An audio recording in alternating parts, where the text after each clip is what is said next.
Ito ang DWDD 1134 kHz Katropa Radio. Iba tayo! Katropa Radio, iba tayo! Sumbungan ng taong bayan, sandigan ng mamamayan, tropa, programang dekalidad sa pagtalakay sa isyu ng bayan, pinalalawak ang kaalaman ng sambayanan ukol sa sanlatahan, nag-uugnay sa mga kasundaluhan at lipunan, higit ang pagbubukat sa kamalayan ng bawat Pilipino para sa bayan. Lunes hanggang Biyernes, mula 10 hanggang 11 ng umaga sa DWDD Katropa Radio. Kasama si Katropang Amihan, Sabillo. Magandang umaga sa lahat ng mga katropa natin and welcome po sa programa naming Tropa. Magandang umaga mga katropa, magandang umaga Pilipinas. Sa ngalan po ng ating katropang Amihan Sabillo, kami po ang inyong makasama ngayong araw ng Biyernes. Yes.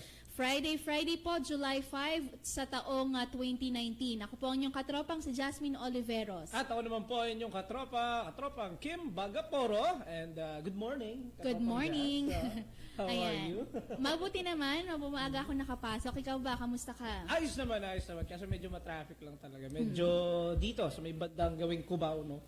Gawa ng, ewan ko, mahigpit na pinatutupad ng MMDA yung yellow lane talaga eh. So, doon nagta-traffic. I mean, sunod-sunod kasi yung mga bus. So, medyo traffic talaga. Oo nga, pagkagaling ako ng Caloocan, nakikita ko yung parada ng bus yes, sa North. Exactly, MRT diba? North mula. Pero okay naman, kaming mga nakamotor kasi okay naman, hindi siya ganun ka sikip. Pero mabagal pa rin talaga yung andar because of that. Pero at least may disiplina, di ba? Kaya nga, mabuti yan. Yes. Tsaka yung traffic kasi talagang normal na yan eh. Sa atin na talaga yung adjustment pag sinabi mong EDSA, traffic agad. Oo. Yun na talaga yung vocabulary natin. EDSA, traffic to.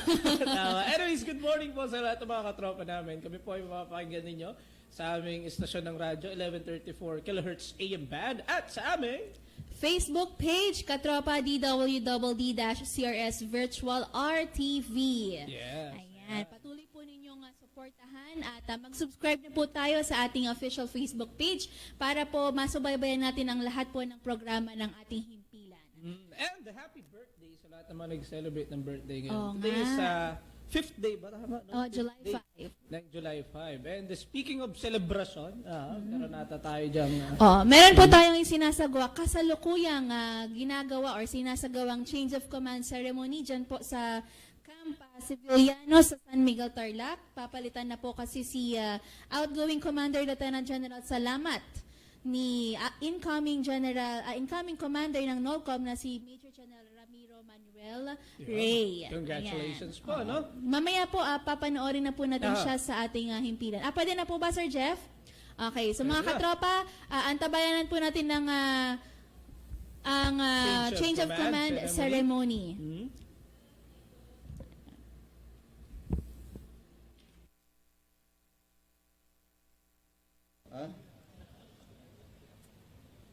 And members of the ISPRA Board of Directors, sir,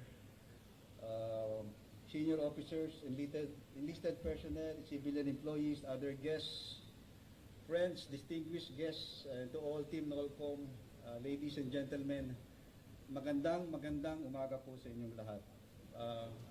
Before I start, let me just present to the Chief of Staff my after tour of duty report and also a book that I have prepared entitled With My True North, A Life of Honoring and Taking Guard in Service to the Filipino Nation.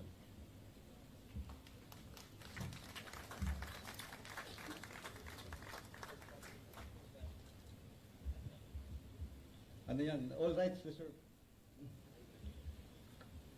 Una sa lahat, gusto kong magpasalamat sa Panginoong Diyos for this special favor and blessing of life. Meron pa pala nakalimutan.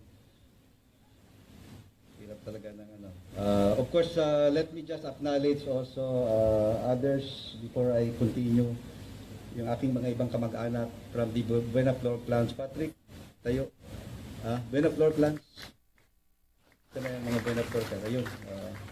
Of course, from the sides of my wife, family, Tita Bing, Tita Pe, Akinya family, Tita Mea, Tita Monica. Please rise po. Saan kayo? Andyan sila. Okay. Of course, my friends, ito po yung mga behind my success also, a very strong prayer partner, no? My strength behind from a distant far. Nagpe-pray po sila sa amin. Mga kaibigan kong pastors, Pastor Bert, Pastor Ariel, Pastor Noel, all the pastors. Natin. And also my staff in PMA and former staff in please rise sa iyo. So, thank you very much.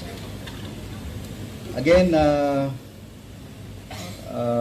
ako ay nagpapasalamat sa Panginoon Diyos for this special favor I have always and blessings of life, family, and a successful military career. I have always believed that we should live with gratitude heart in our hearts to God at all times. Hence, yung surname pong salamat was given to me. Truly, I feel blessed and honored standing here, finishing strong in my journey as the 28th Commander of the Northern Luzon Command. I am so grateful to God for giving me the opportunity to lead and command the Northern Luzon Command for 1 year and 10 months. I'm very happy to what we have accomplished, the camaraderie within NOLCOM, the support and respect that I have received from my subordinate commanders, officers, men and soldiers and civilians has made the remaining years of my service very fruitful, meaningful, and more memorable. Now the time has come to bid you all farewell and give my heartfelt thanks for such a meaningful and enjoyable journey. As I relinquish my post, my command today, I am forever grateful to God Almighty for the great opportunity of leading these prestigious armed services of gallant Army, Air Force, Navy, and Marines in the Northern Luzon Unified Command. To the two joint task forces of Army divisions, the 5th Infantry Tada Division led by its current commander, Major General Paul Lorenzo, and two of its former division, Atal and Major General Guido Rimando. The 7th Infantry Kaugnay Division led by Major General Leonard Agustin. Hindi pa tumayo ulit. Yan. Oh. And former commanders Major General Joey De Leon and Major General, now Lieutenant General Jun Santos.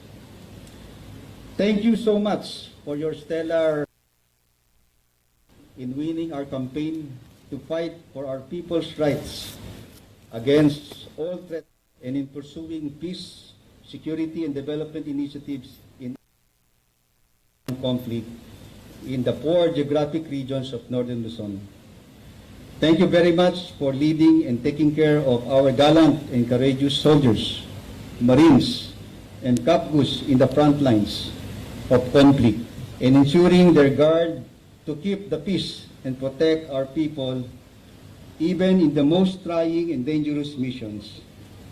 I express my deepest sympathy and profound thanks and admiration to the families of our fallen soldiers and even police who died in line of battles and in their ultimate sacrifice for the country.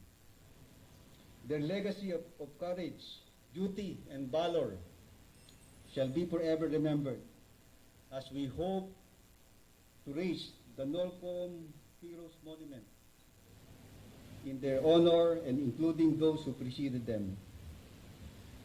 More than this fitting gesture of support, let us engrave in our hearts the true measure of their sacrifices, that is to die for the freedom of the country.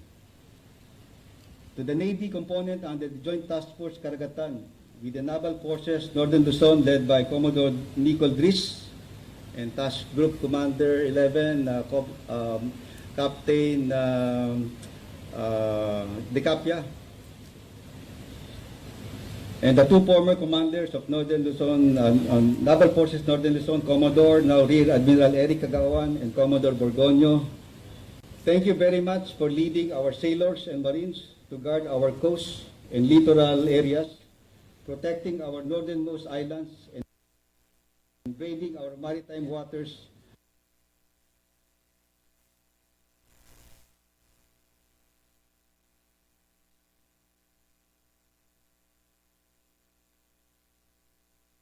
Ito ang DWWD 1134 kHz Katropa Radio. Iba tayo! Our territorial defense operations have become more relevant in advancing our nation's interests to protect our sovereign territory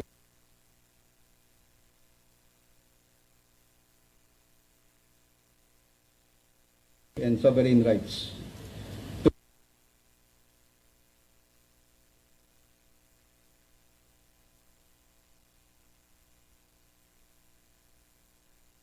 Together, with our one team effort, we have demonstrated our unity and passion and strength.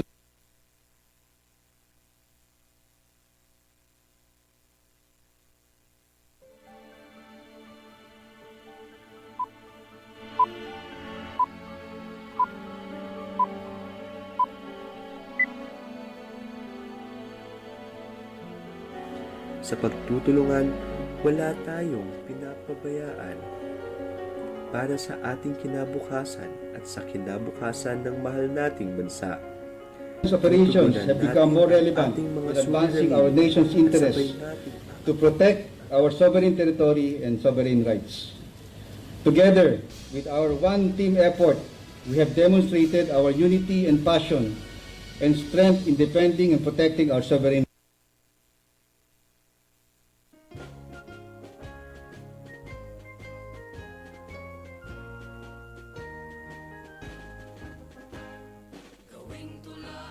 Our territorial defense operations have become more relevant in advancing our nation's interests to protect our sovereign territory and sovereign rights. Together, with our one team effort, we have demonstrated our unity and passion and strength in defending and protecting our sovereign.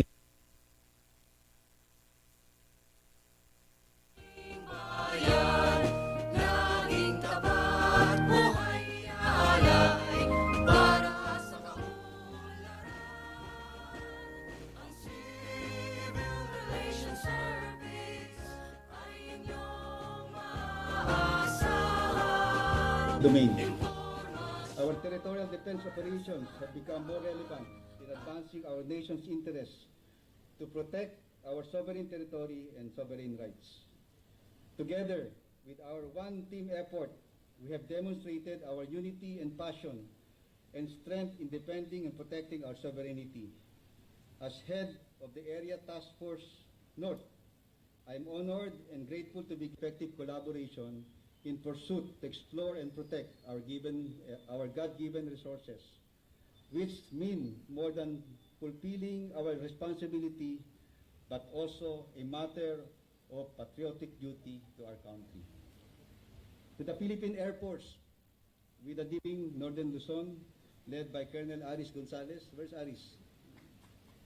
Big thanks for your unwavering commitment and support. I have seen your significant role in undertaking various support missions, but significant, be it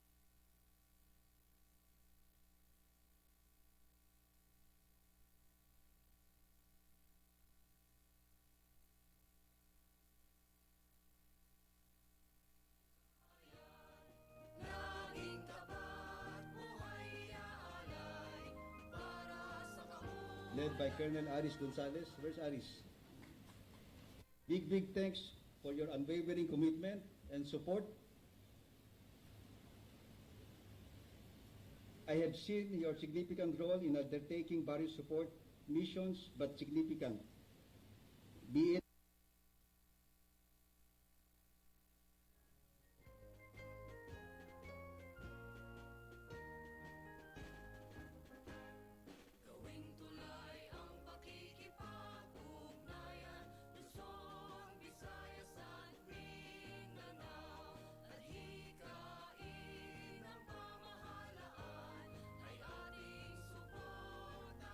have been a great force game changer. Also, my deepest gratitude to our partners, our fellow public servants, our civilian sectors, the local. Thank you. My brothers in the military Christian fellow, your assistance and support has immensely contributed to our accomplishment and various projects for the people in our area of responsibility. Sa inyong suporta, nagampanan po namin ng maayos ang aming tungkulin na inata sa amin. Naway ipagpatuloy ang pagtutulungan kung gaano katindi ang inyong suporta noon ay ganoon din ngayon o hihigit pa sa ating incoming commander, Northern Luzon Command. Has immeasurably assisted in the development of the overall success of the Northern Luzon Command in giving a secure and peaceful living for the people of Northern Luzon. It has certainly made my time here more purposeful. Together, our success depends on our solid commitment to God in selflessly giving our service to the nation. Allow me then to give my snappy salute to all of you.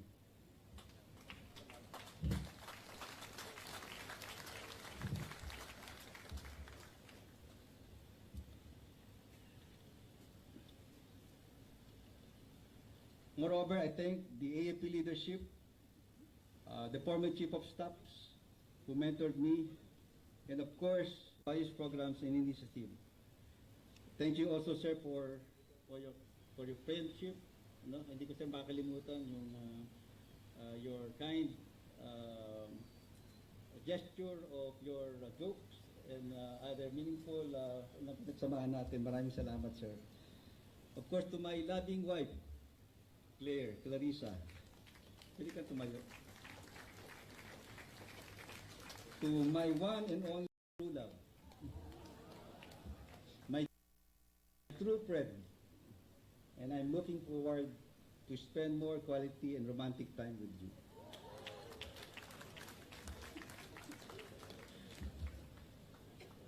And to our children, wala po dito yung isa, Crystal Ann, tayo ka, Crystal Ann, Chris Ann, and EJ, Eldridge Jasher. Ang ibig pong sabihin ng Crystal Ann is Christ our Savior is good. Yung pangalawang po naming anak, Nathaniel, ang ibig sabihin is God's gift. Kasi muntik na pong matagalan ng uterus si Mrs. nung second. Kaya God's gift na po yung pangalawa. Yung ikatlo po is nasundan pa. So after 5 years, we named it Eldridge Jasher, and it means the mature counsel of righteous God.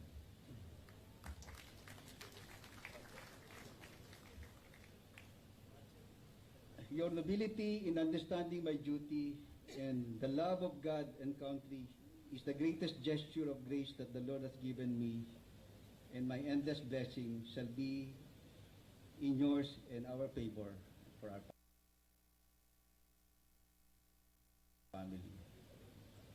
Above all, the Father Almighty, your unconditional love and guidance has brought me through all my undertakings. Your grace makes me even the most your grace makes even in the most challenging times of my duty a mere routine, as I will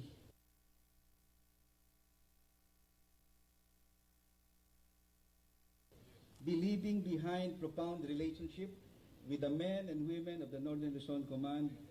It is still friendships and respect that will forever etch in my heart and mind while serving as the commander. I pray that all of you will continue not only to serve in excellence but also in good health and candor. The fond memories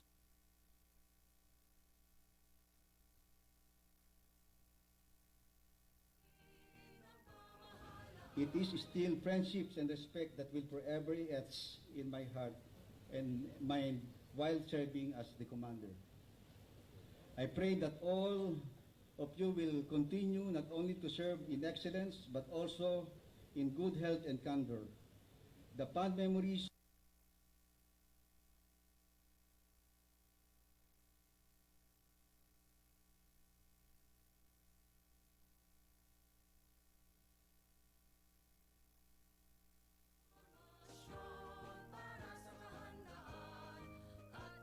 mga katropa na tunghayan po natin na yung change of command ceremony ng ating NOLCOM sa Camp Aquino. Camp Aquino, mali, sorry, Camp Civiliano sa Tarlac pala. Sorry po mga katropa. Camp Civiliano. Ito mga katropa, no, ito po yung seremonya na kung saan nagkakaroon ng palitan na itong mga opisyal natin, no? Particular sa kanilang mga posisyon. At yun nga ay si Major General Ramiro Manuel Reyes. Siya po ang ating incoming commander sa NOLCOM. At papalitan niya si outgoing Lieutenant General Emmanuel Salamat. Si Lieutenant General Salamat, siya yung isa sa mga nanguna dun sa Mavulis Project sa Batanes. Yung inatenda ni Katropang Amihan dati. Okay. At kung natatandaan niyo po mga katropa, siya po yung nagwagayway ng Philippine flag sa tuktok ng Mount Mavulis. Tama. Yan. Magre-retiro na kasi si General Salamat, kaya papalitan Ano kaya si siya. General Salamat, no? Ano kasi mandatory age ng AFP ay 56. 56. Oo. Okay, Pero siguro. naalala ko dun sa news kasi before, i-assign siya ni Pangulong Duterte bilang MWSS chief. Okay. So may mga iba pa palang plano mga katropa. No? So, Abangan natin. Hindi pala ibig sabihin na kapag nahinto ko sa serbisyo, Ayun, taong bahay. Abangan ka na, natin hindi. no, kung saan mapupunta or magiging tadhana ni outgoing Sir Salamat, di ba? No? At abangan din natin yung bagong posisyon or bagong pamamahala naman ni Sir Ray, mga katropa. No? Yan ang mga abangan yung balita dito sa Katropa Radio, DWD Iba Tayo. And once again, kami nagbabalik dito po sa aming programang Tropa. Ayun, no? Once again, sa ngalan po ni Katropang Amihan Sabillo, ako po si Katropang Kim Bagaporo. At ako po ang inyong katropang si Jasmine Oliveros. Ayan. Yes. Ay, maulan na morning sa Kaya mga nga. kapatid. Akala ko kanina tuloy-tuloy yung init ng araw eh. Actually, parang hindi na umulan, no? Oo. Sobrang maaraw nga kahapon eh. Kaya nga nagtataka ako bakit biglang umulan. Kaya nga. So ngayon, mga katropa, ipagdasal natin lalo na sa mga nagbumotor katulad ko na sana'y wag-ulan na ng buong hapon mamayang pag-uwi natin. Kaya nga. Anyways, ngayon po ay ikalimang araw sa buwan ng Hulyo.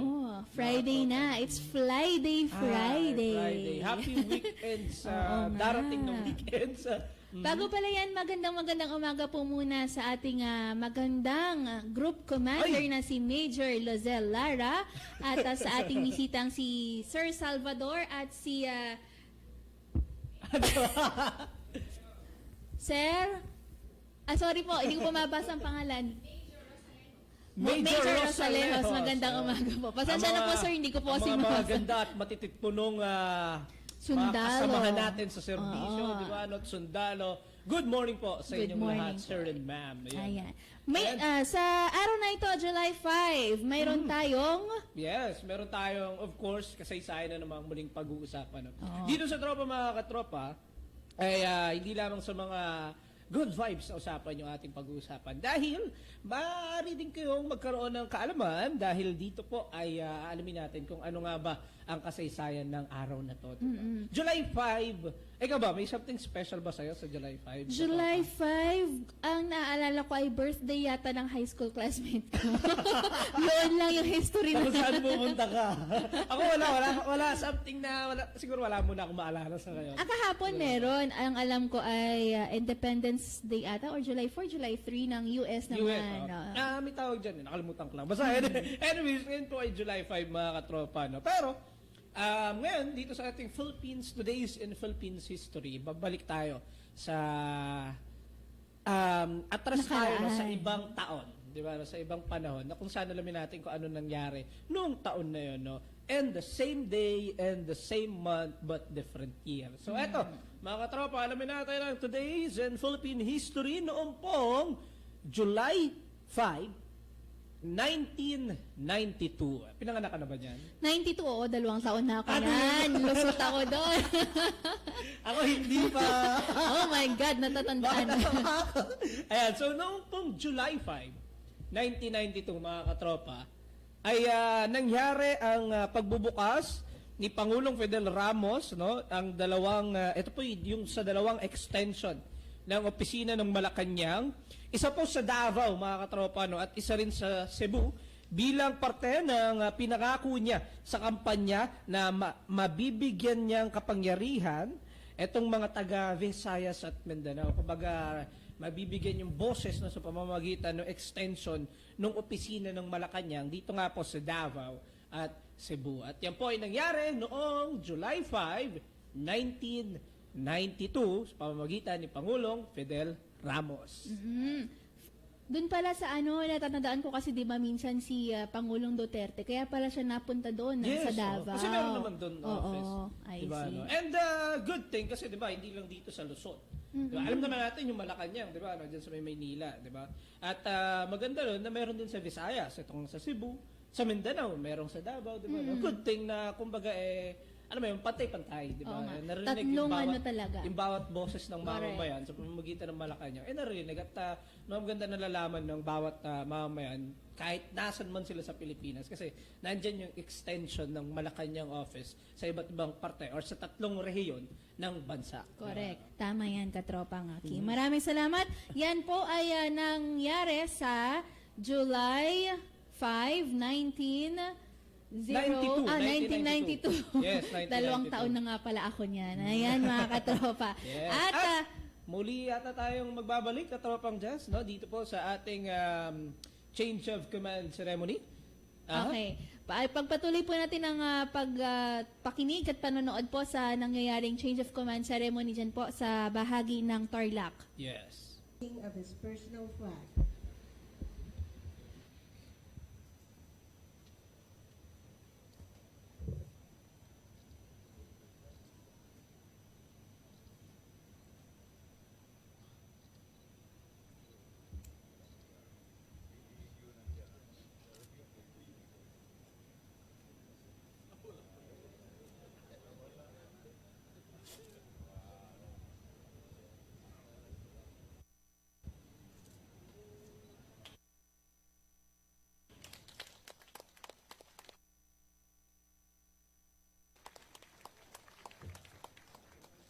Sergeant Major.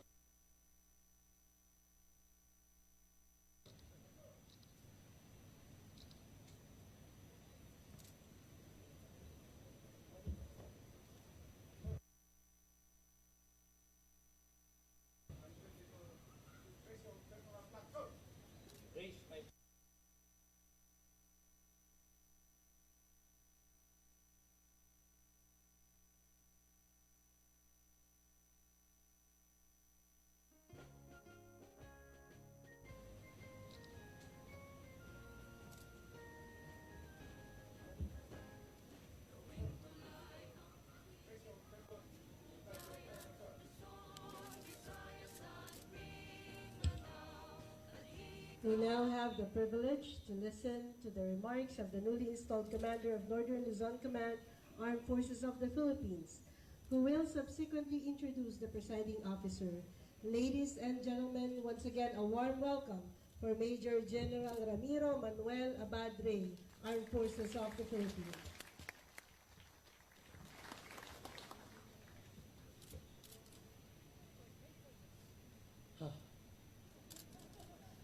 Proposes, God disposes. When I completed my command and general staff course in the year of 2005, I signified my intention to be assigned with the 5th Infantry Division and targeted 17th Infantry Battalion, which was then stationed at Alcala, Cagayan, for my battalion commander duty. And being a Cagayano, I had always wanted to serve my home province, Cagayan, and to contribute in the attaining of just and lasting peace and sustainable development for my fellow Cagayanos. However, after serving 4 months in San Mariano, Isabela, as Battalion Executive Officer of the 45th Infantry Battalion based in San Mariano, I was transferred to another unit when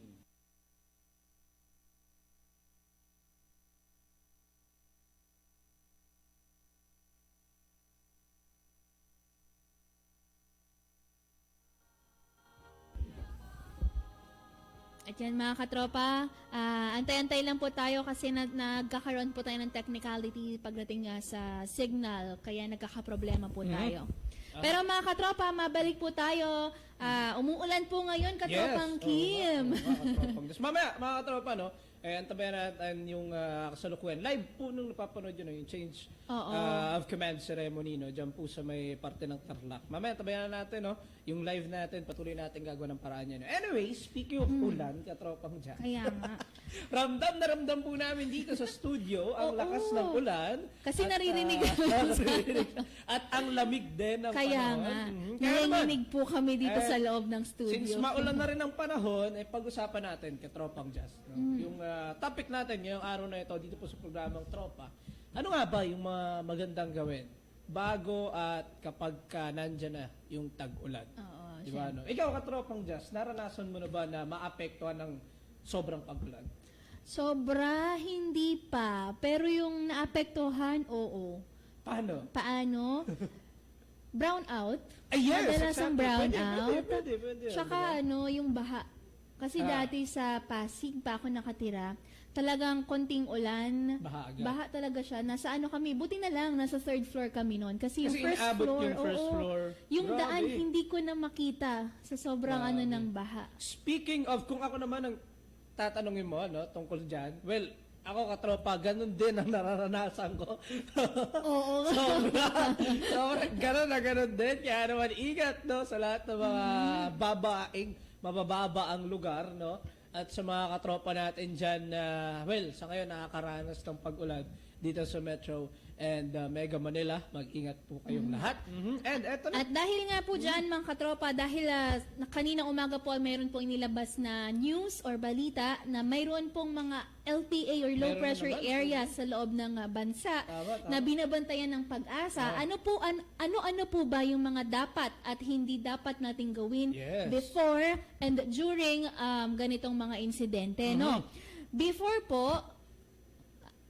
po ang bagyo or tag-ulan, ito po yung mga kailangan nating gawin at malaman. Unang-una po dyan, lagi po nating i-monitor ang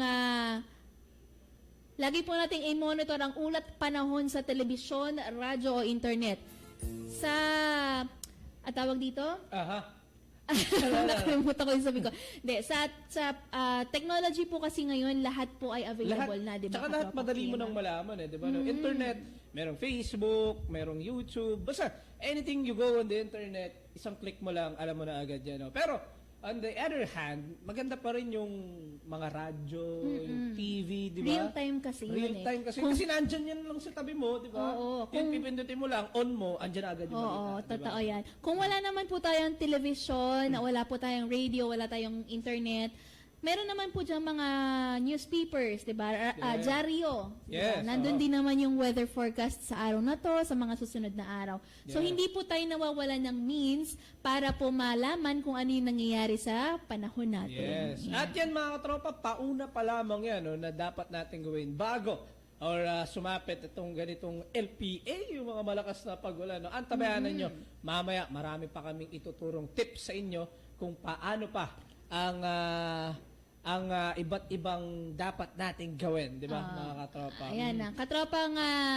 Katropang K, ipapalabas po ba natin yung patuloy na change of command? Habang wala pa po mga katropa, ito po ay yung pangalawa. Sige, Suriin tuloy muna natin. kung may kailangang ayusin o kumpunihin sa inyong tahanan. Yan, importante po yan. Pero bago po yan mga katropa, Eto na, mga katropa, no, ang kasalukuyan po, mapapanood nyo po sa inyong screen, ang live change of command ceremony dyan po sa may parte ng Tarlac, no, na kung saan, ito na po, ang hatid sa inyo ng Katropa Radio DWDWD. Panoorin nyo mga katropa, this is a live streaming, no? Hatid po sa inyo And ng of course, aming the impila. representative of the Philippine Military Academy, Brigadier General Bob Bacaro, the Commandant of Cadets, Philippine Military Academy. Yan po ang tatlong living hero of the Armed Forces of the Philippines and the Philippines. The Major Unit Commanders of Northern Luzon Command, we have Major General Leonard Agustin, the Commander of 7th Infantry Division, Major General Pablo Lorenzo, the commander of 5th Infantry Division, Commander Nick Dries, Commander of Naval Forces, Northern Luzon, Brigadier General Arwel Oropesa, the Deputy Commander of NOLCOM,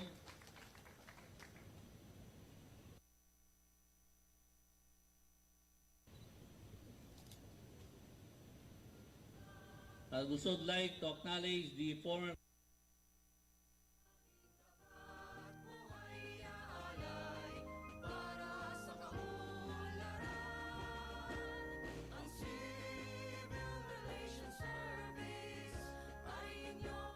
medyo puputulin muna natin itong kasalukuyang napapanood nyo na live coverage namin ng change of command ceremony dito po sa may probinsya ng Tarlac. At patuloy na ayusin ng aming technical team upang sunod-sunod yung mapanood yan, mga katropa. Anyway, speaking of, balik tayo sa ating topic, dito na sa pag-ulan sa Metro and Mega Manila. Tropang Jazz, ibigay mo na yung mapapayo mo pa. Next na mapapayo natin. Ayan. Kanina nga po sinabi natin na suriin kung may kailangang ayusin o komponehin sa inyong tahanan. Ito po ay napaka-importante nito. Yes, Lalo na po yung mga leakages or kung may mga may mga sira sa bahay natin, bubong especially, komponehin na ba, lagyan na natin ng mga pantapal yan, elastosil, mga ganun. Kung may kailangan na tapalan, kung may kailangan na ayusin na po natin bago pa lang dumating yung bagyo. Tama, diba? tama. Kasi yung mga katropa, hindi mo na pwedeng gawin yan kapag nandyan na yung bagyo. Oo. Diba, Kaya naman, siguro a week before pa lamang nung balita, sabihin natin, a week after, isang 3 araw, halimbawa, na narinig mo yung balita ngayon na may darating na, doon pa lang mismo, katropa, ayusin mo na yung mga dapat ayusin mo sa bahay nyo. Ano ba yan, di ba? Mga bubong. Bubong. Di ba? And siguraduhin nyo, yung mga gamit nyo ay nakahanda. Di ba? In case of medical kit especially. evacuation, yes, medical kit. Tama! Meron kami ditong survival kit. Ang tabayaran niya. Ayan. Pangatlo, katropang Kim at mga katropa, pag-usapan at paghandaan ng pamilya ang gagawing paglikas sakaling magkaroon ng bagyo. Yan. Yes, Speaking of evacuation centers, tawag ito, lagi talagang mayroong ganyan Hindi nawawala ang evacuation centers kapag kasagsagan talaga ng bagyo. Kasi what if nabaha kayo, 'di ba? Kung hindi kayo nag-usap pamilya na, ito, ganito yung gagawin. Ito yung gagawin natin, ito yung unang pupuntahan natin. Tama. Paano natin magagawa ng maayos yun? Sa panahon ng ganito, mga katropa, mga kalamidad, kailangan din ng family coordination, di ba? Tama. Hindi lang yun sa trabaho nangyayari, kailangan sa pamilya din, kapag ganito, para sama-sama at maligtas, di ba, bawat isang miyembro ng pamilya. Tsaka kung sakali na halimbawa, yung padre de pamilya lang yung may alam o yung mother lang yung may alam, maiiwan yung mga bata sa bahay. Paano kung wala yung magulang? Paano kung wala yung tatay, specifically? Paano sila diba? pupunta doon sa evacuation centers? Diba? Kailangan na bawat isang miyembro ng pamilya ay alam kung saan po at anong gagawin pagka may bagyo. Pang-apat, maghanda ng first aid kit. Ito na, first aid kit, damit, flashlight, kandila, battery-powered radio, tubig at ready-to-eat food. Ito po yung sinasabi ni Katropang Kim kanina, survival kit or emergency kit. Lagi pong sinasabi yan sa mga balita, lagi pong inaanunsyo sa TV, sa radyo, maging sa mga newspapers, kinakailangan din po yan. At sumunod. Siguro banggitin ko na rin to, katropang sige. Jazz, since nandiyan na tayo sa survival kit. Eto mga katropa, meron kami ditong inihanda na, eto, nyo na lang, kumbaga, gawin nyo na. Sa mga nanonood sa amin yun, gawin nyo na ngayon, di ba? Oo nga. Kasi mas maganda ng paghandaan to ngayon. Maghanda po kayo ng inyong bag, at sa bag na yan, ito na yung magsisilbi ninyong survival bag, kung saan laman na ito yung iba't ibang survival kit, Kagaya ng emergency cash, kailangan may pera ka na, di ba, Tubig, mga malinis na tubig, di ba? Ready to eat food, gaya ng sabi ni Katropang Jazz, yung mga delata, nandiyan na rin yan. At signaling device, di ba? Yung, pito? Oo, whistle. Flashlight. At communication device, radyo na maliliit, di ba? O kaya telepono ninyo. Mahalagang dokumento, mga passport, birth certificate, di ba? Kailangan nandiyan na yan. Personal hygiene kit, mga sabon, shampoo, alcohol, everything. First aid kit, kailangan meron din dyan. At malilinis na damit, kailangan yung sakto lang na hindi masyadong pupuno sa bag nyo. At higit sa lahat, flashlight din mga katropa dahil pagbaha natin, diba? So yan yung mga nakalagay, mga dapat nyong ilagay sa inyong survival bag, di ba, no? Para, halimbawa, bahana, di ba, no? Or kailangan ka nang i-rescue, hindi mo na kailangan maghanap pa dito, hanap ka pa kung anong kukunin mo. Nando na sa bag na yun, agad-agad, katropa, yung kailangan mo sa buhay, no? Kapag pupunta ka ng evacuation, nando na lahat ng bagay na kailangan mo sa bag na yun. Bit mo na yun. And sigurado ka na secured lahat ng mga mahalagang papeles o dokumento at mahalagang bagay kasi nando na nga sa bag na yun. And mas maganda niyan, pinagandaan mo to ng mas maaga, di ba? Tama yan.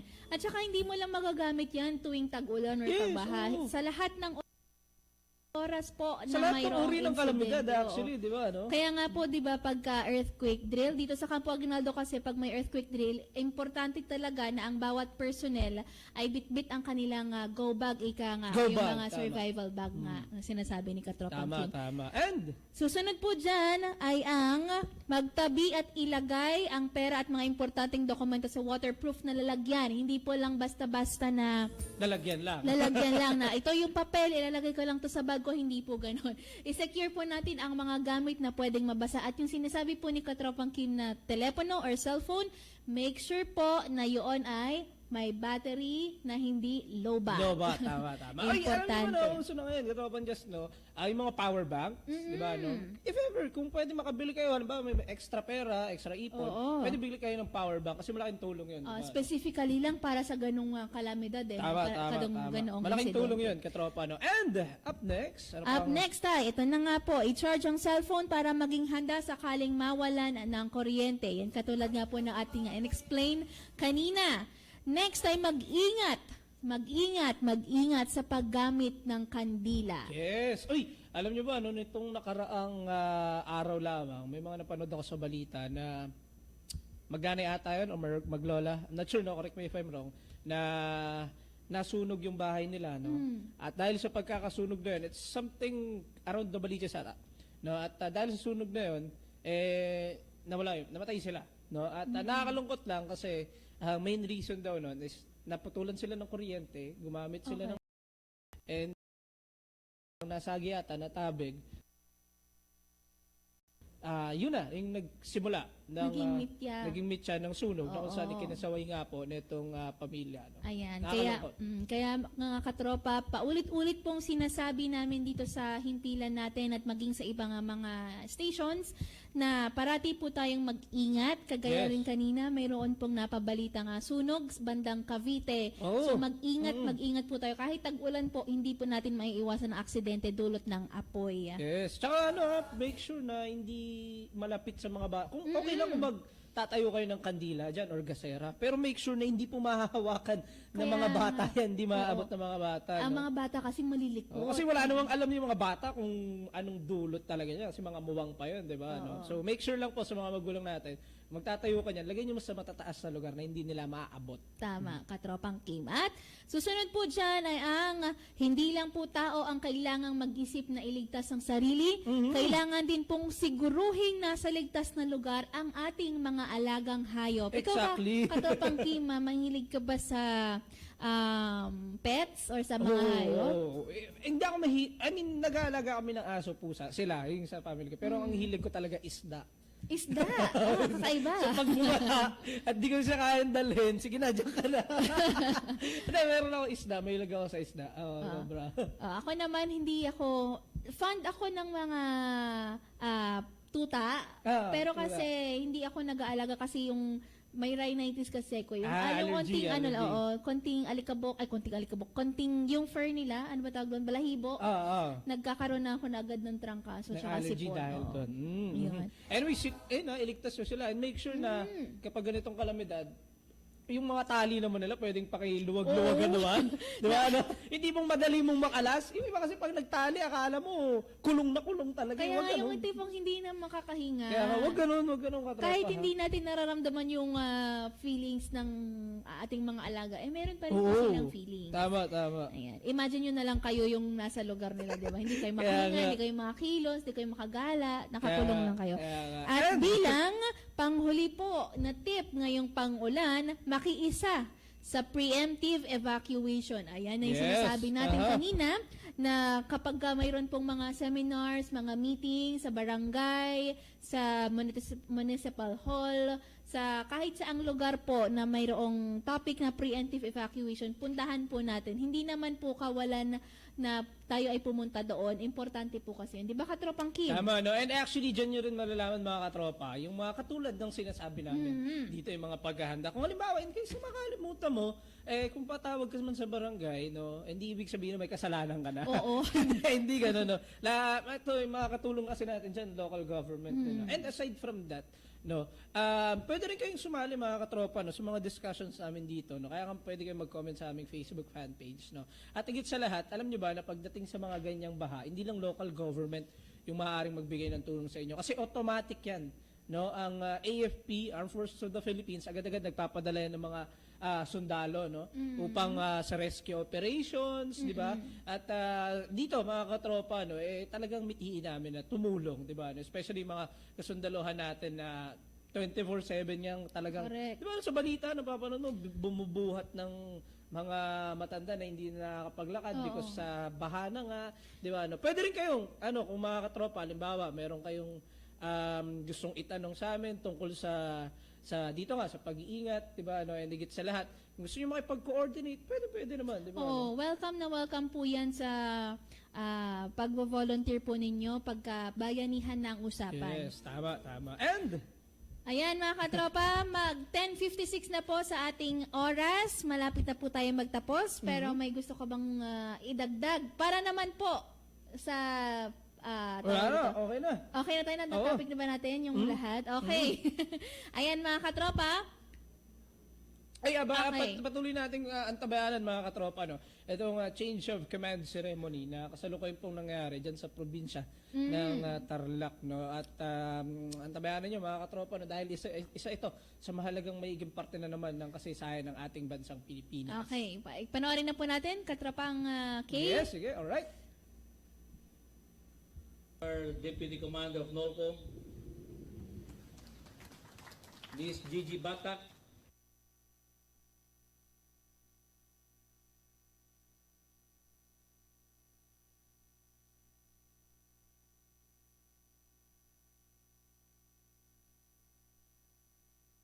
the wife of retired Colonel Vince Batak, representing Kenteng, si Gigi. Annie and son Ian, who brought with them the full force of Special Forces paratroopers led by Colonel Moises Jun Naive and Colonel Rosendo Jun Abad.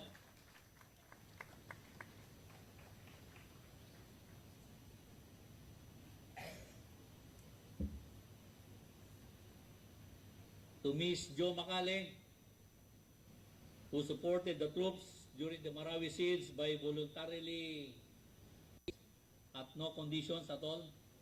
Isang ka, ma'am?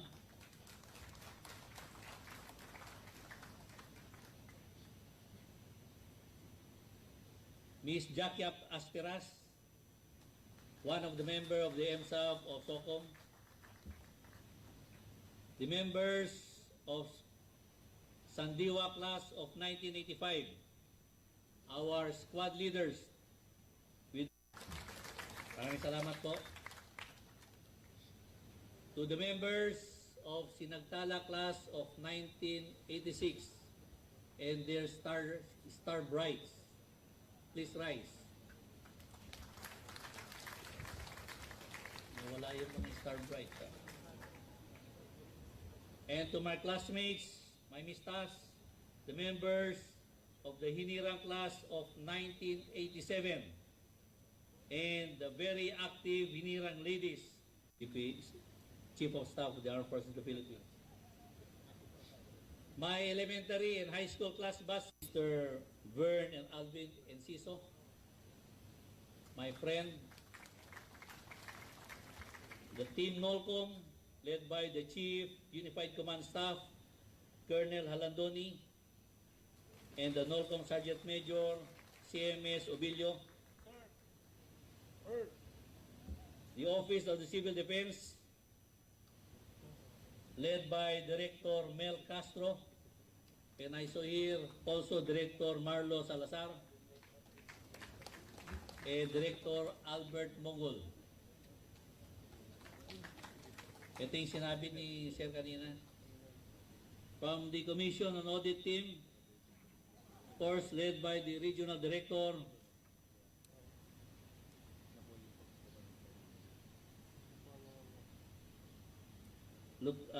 Regional Director, Director Lynn Sicanco, and graduate of MNSA with the rank of Lieutenant Colonel Reserve, and Auditor Natividad Kawile, and Auditor Josefina Guevara.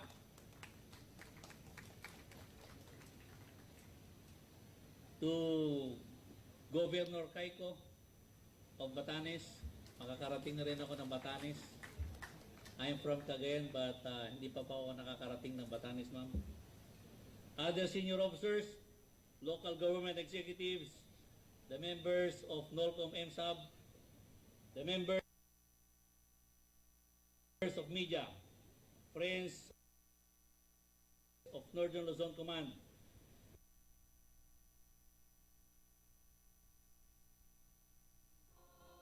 ladies and gentlemen, magandang umaga sa inyo lahat.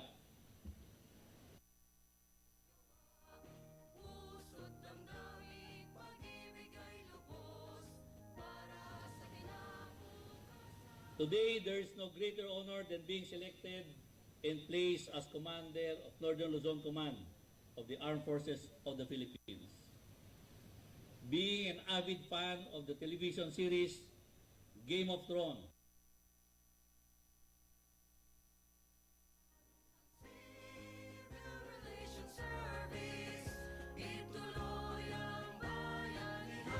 I'm honored to be called the Commander of the North, where high-risk missions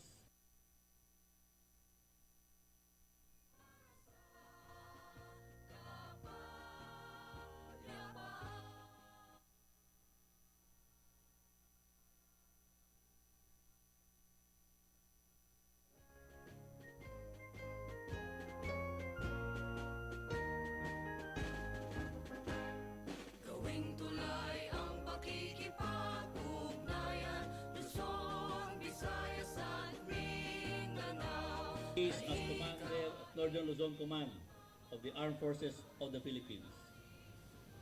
Being an avid fan of the television and to give my best to deliver results, I therefore wish to convey my utmost gratitude to our presiding officer and the guest of honor speaker, the Chief of Staff of the Armed Forces of the Philippines, General Benjamin Rasgo Madrigal Jr., for trusting my competence to lead Northern Luzon Command.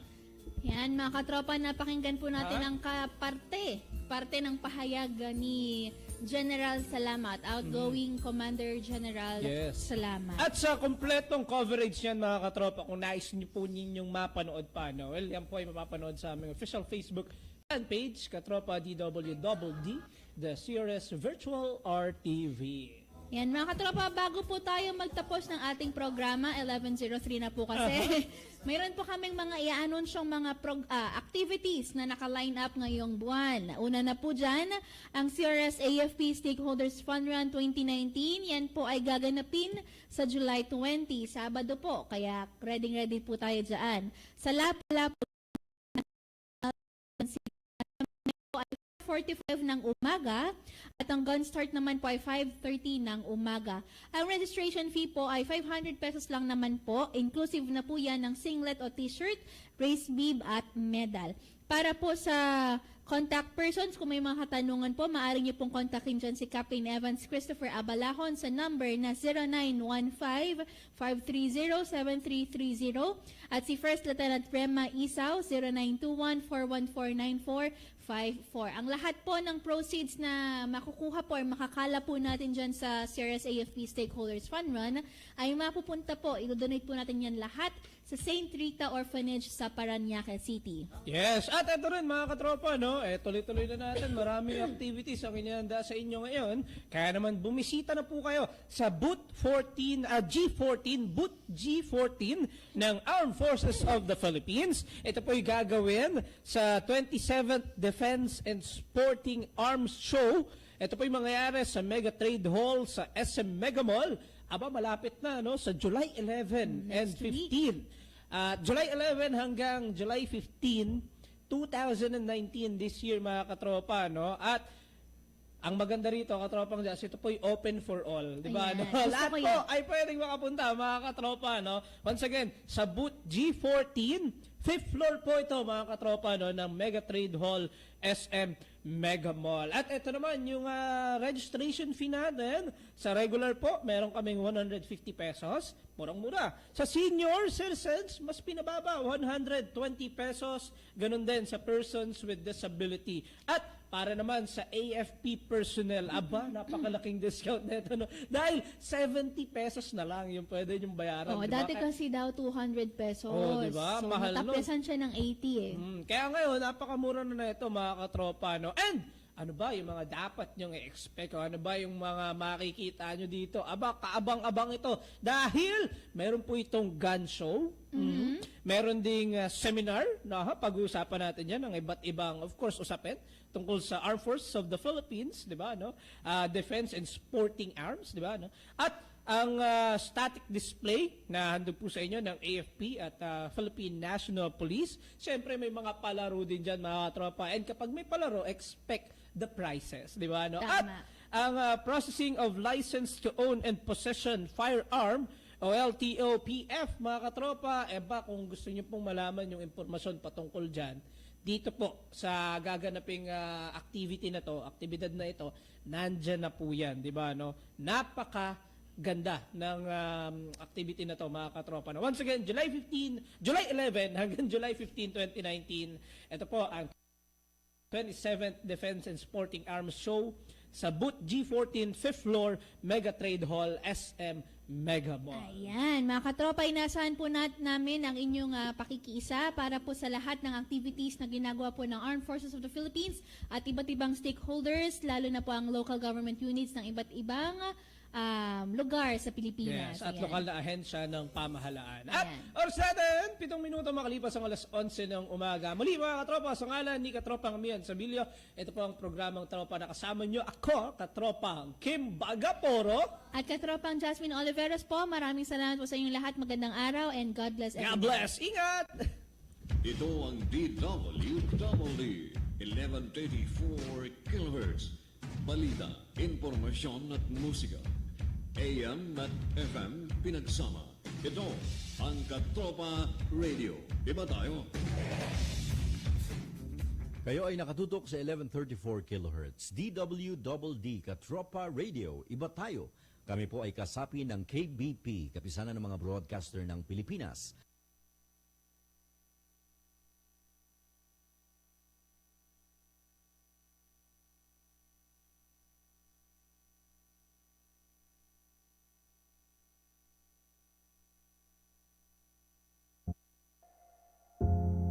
The principle of service above self is at the heart of the Special Forces. Green Berets silently work behind the scenes both in combat and civil military operations. Role models of courage and determination that inspire a nation. It is disheartening to see the great divisiveness created by those who wish to tear us apart.